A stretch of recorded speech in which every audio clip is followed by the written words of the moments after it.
This video is a brief overview of some of the newest features in IRSA Viewer for June 2023. When you have images, charts, and catalogs up, now you can configure how these are displayed on your screen. Whenever you load things into IRSA Viewer, you always have a coverage image, though it might be hiding under whatever images you have loaded.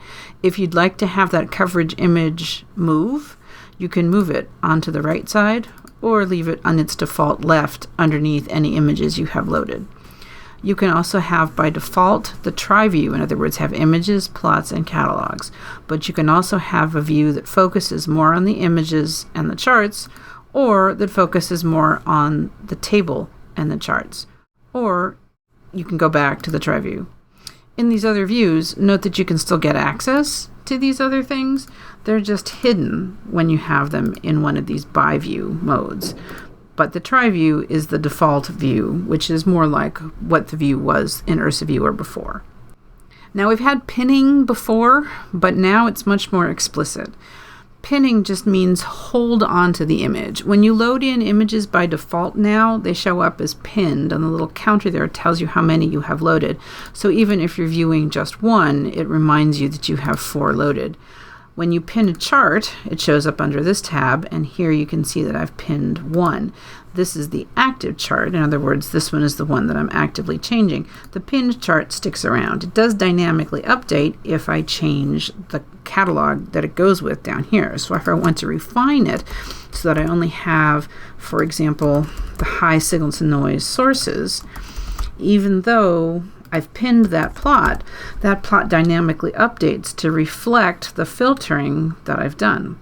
But now we have an additional column adding feature. Before we had a way to just add a new column, but now we're going to put in a new flag column where I'm going to use a preset function, which says set the filtered rows to true and the rest to false. So I'm going to call this high signal to noise ratio sources. Okay, for high SNR. Whoops. Add column. So now all the rows that made it through my filter have been set to true. So when I cancel the filter, all of the ones that are the high signal to noise sources stay true and the rest are false.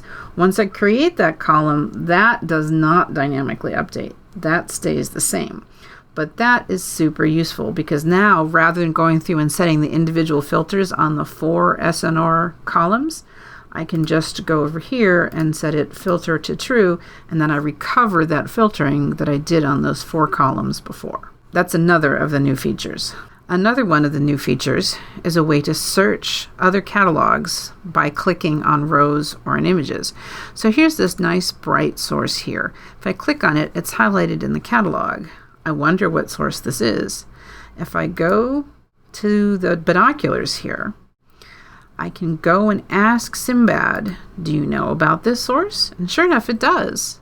It knows it as a long period variable. And I can click on the link that Simbad provides and find that it appears in 4 references.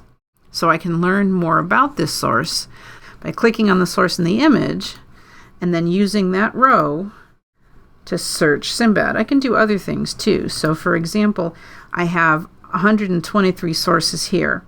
I can use that entire table as an upload to a tap search. So for example, I can send that entire catalog of the high signal to noise sources to TUMAS and say, I would like you to find me the sources within 3 arc seconds of each one of the sources in that catalog.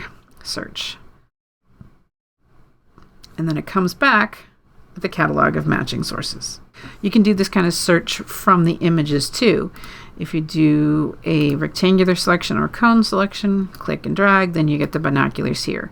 And you can do the same kind of searching. You can also go and search Sophia or Wise, or get an additional image by searching other FITS images at IRSA. You can display a HIPS image centered on that region as well.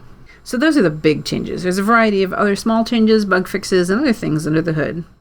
As usual, there's also new data sets and new tools. In order to see what's new at IRSA, you can go to here and look at the news items and see all of the news items, new data sets, new tools that are released at IRSA.